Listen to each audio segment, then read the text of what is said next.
Assalamualaikum warahmatullahi wabarakatuh. Halo semuanya, selamat datang di channel kami. Di sini tempatnya review-review film. Yang mau kita review kali ini yaitu film yang berjudul Waalaikumsalam Paris. Oke, sebelum kita lanjut, jangan lupa untuk subscribe dan aktifkan tanda lonceng supaya kalian gak ketinggalan dengan update-update dari kami. Check it out.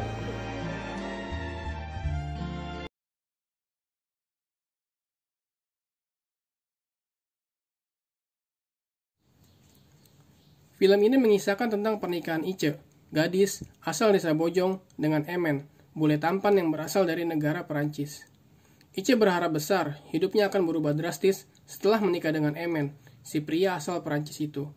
Begitu juga dengan orang tua Ice, yang selalu pamer pada tetangganya kalau Ice menikah dengan orang kaya dan akan tinggal di Paris.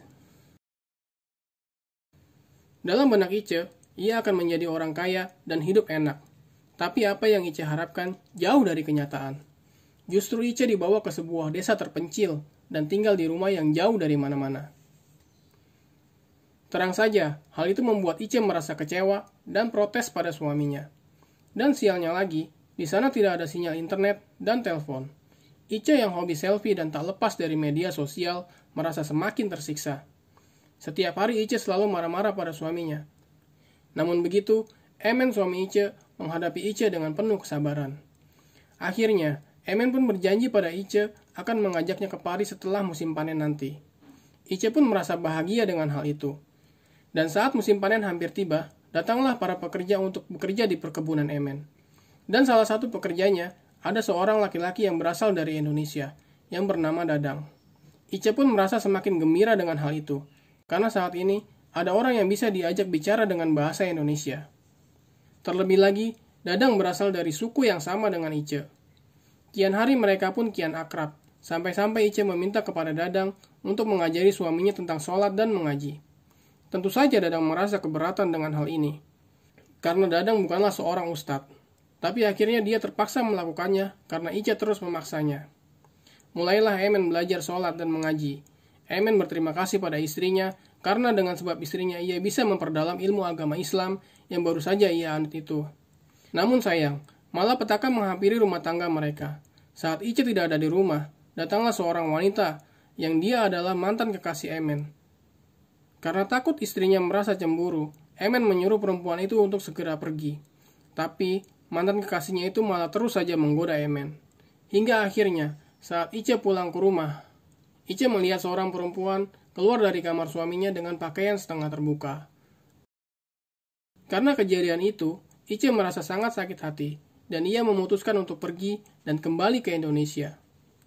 Dadang sahabat Ice berusaha untuk menghalangi Ice dan meminta Ice agar jangan pergi, karena Dadang tahu kalau Emen adalah orang yang baik.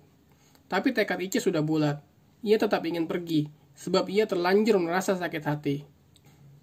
Sampai di Paris, mereka baru sadar kalau dompet mereka hilang karena dicopet. Dari situ Ice mulai merasa takut. Ternyata di Paris tidak aman.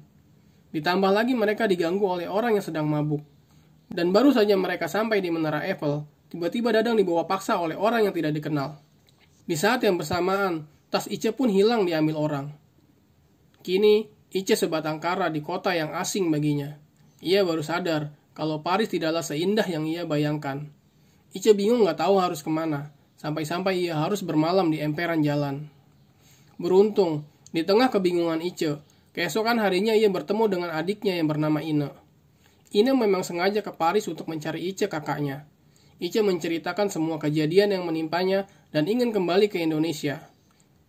Kata Ine, kalau Ice mau kembali ke Indonesia, ia harus punya paspor. Sedangkan paspor Ice ada di rumah Emen. Terpaksa, akhirnya Ice harus kembali lagi ke rumah Emen. Sampai di rumah Emen, Ice malah bertemu lagi dengan mantan kekasih Emen. Tetapi, kali ini dengan situasi yang berbeda. Mantan kekasihnya Emen itu menyadari kesalahannya, dan dia menjelaskan pada Ice kejadian yang sebenarnya. Ice pun merasa bersalah pada Emen, karena sudah menuduh Emen dengan hal yang tidak benar. Ice akhirnya meminta maaf pada Emen, dan mereka pun kembali bersama.